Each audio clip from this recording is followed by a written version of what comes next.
avancer Seydina Alioune. waaw ñu wax ci li nga xamante ni moo di mbirum Madiambal Diagne. fi mu ne nii nag lépp loo xamante ni comptam la wala koppar yi mu am ak immeuble yi nga xam ne identifié na ko yoon daal dina ciy teg loxo. alors selon les informations du journal Yoor Yoor bi. L'enquête menée par le pôle financier est minutieusement et accablante contre moom Madiambal Diagne. nee na elle aurait révélé un montage financier frauduleuse ayant permis le détournement de plus de 12 milliards de francs CFA. lii day journal Yoor Yoor bi moom moo ko wax. journal bi ba léegi di ñu xamal ni le système reposait sur l'utilisation de sociétés écran et de contrats publics fictifs. Samba. gis nga enquête pôle financier bi lu mu mujjee génne ci mbirum Madiambal Diagne. ana lum ci wax. ndeke au-delà de lii nit ñi di gis di teg seen bët. y avait des sociétés écran yu nga xamante ni selon le journal Yoor Yoor bi mag ñu koy xabal. ne amoon na ay montages frauduleuses.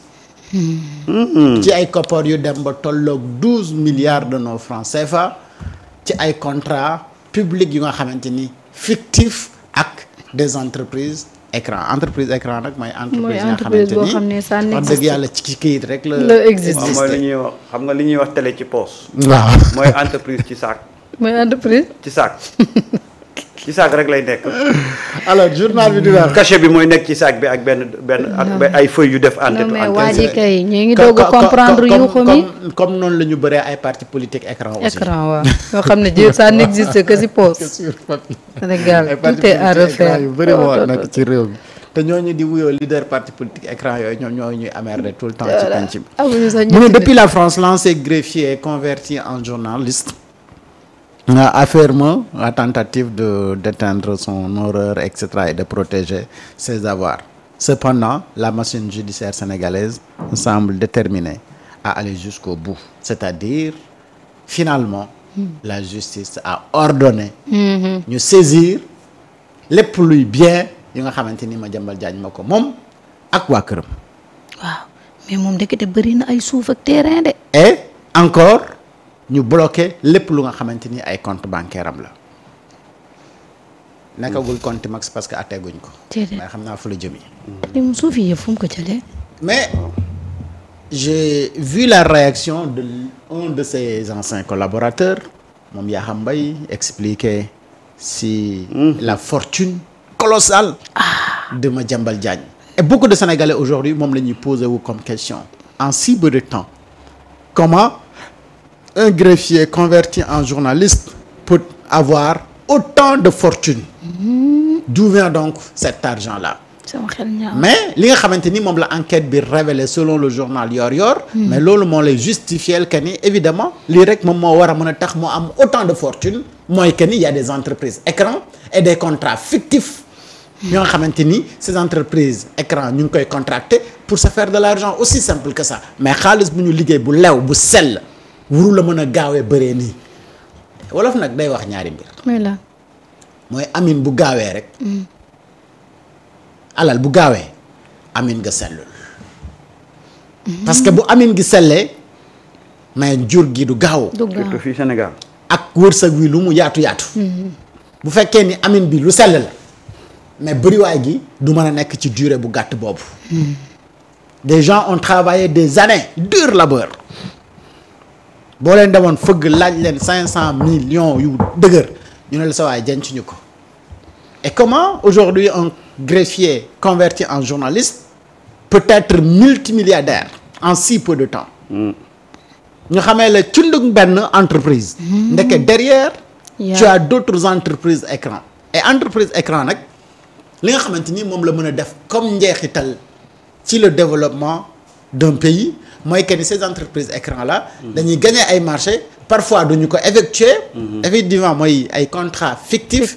mais également lépp lu ñu warloo ak charte réew mi duñu ko def c'est-à-dire duñu fay impôt duñu fay dara. donc te waroon ñëwaat ci réew mi sax dañ koy jëlaat dugal ko te loolu ça s'appelle les détournements des deniers publics. Ancien greffier biñ dàq kay nax li nga doon def jubul suñ la bàyyee nga dem ni lu jubadi rek. Là on ne revient pas encore sur les conditions pour mu jógee donc nopp mag borom.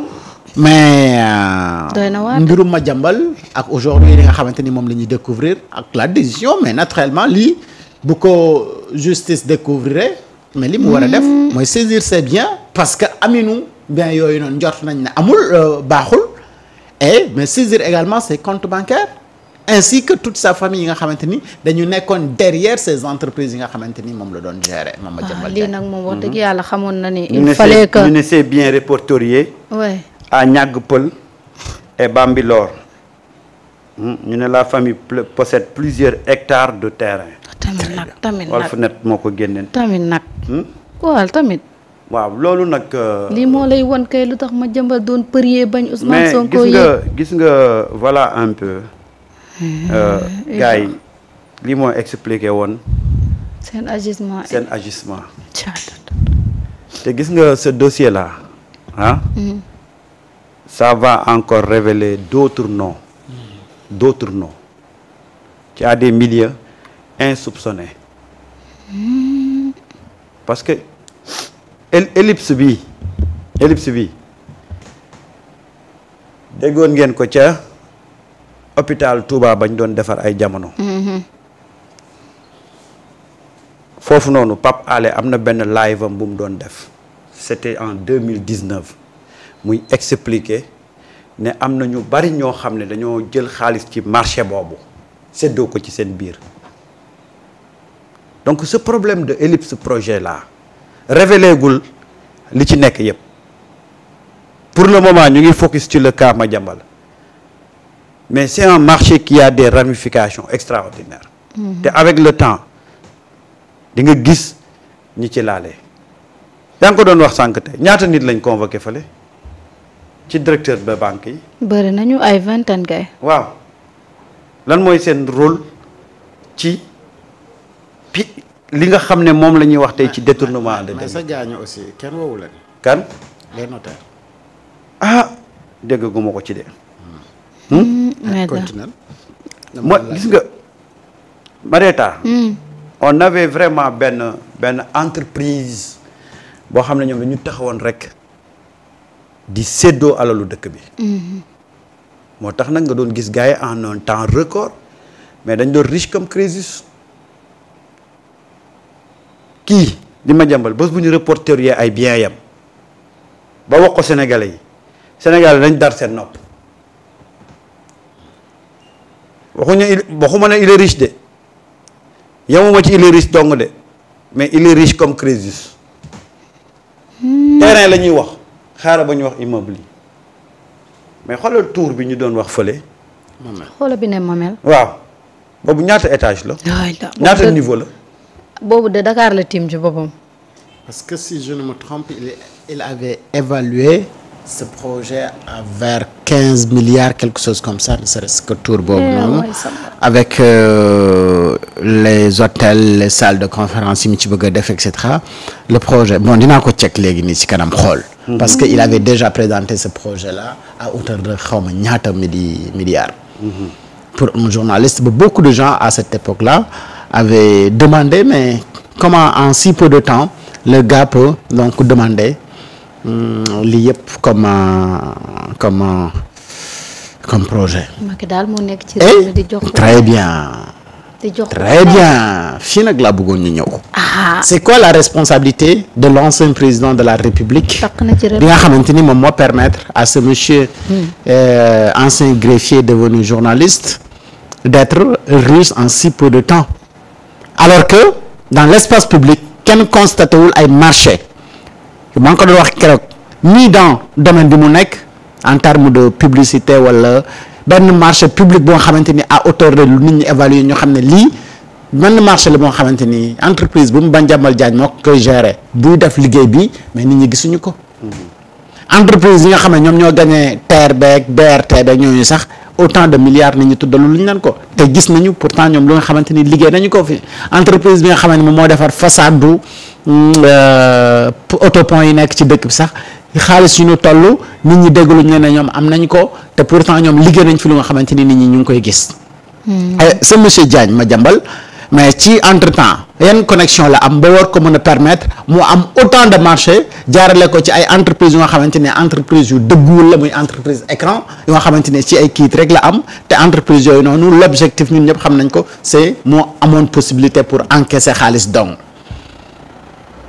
et ci yan secteur ak yan secteur la dem ba encaisser money ci Sénégal te deful liggéey bi nga xamante ni moom moo ci war et ñaata la war a verser tey fiscalité bu Sénégal te versé wu ko parce que loolu c'est l'argent du contribuable xaalis la bu nga xamante ni def ko warloo ak dëkk bi nga xamante ni moom la amoon ay activité di ko fi def ba gagné fa ab xaalis bu nga xamante ni waru ko woon sax gagné parce que boo déggee ni la yor bi waxee mooy que ni donc enquête yi moo révélé que ni am na ay montages financiers yu dem ba 12 milliards yoo xamante ni c'est derrière c'est des entreprises écran ak ay contrat fictif mooy contrat bu amul bu existé wu.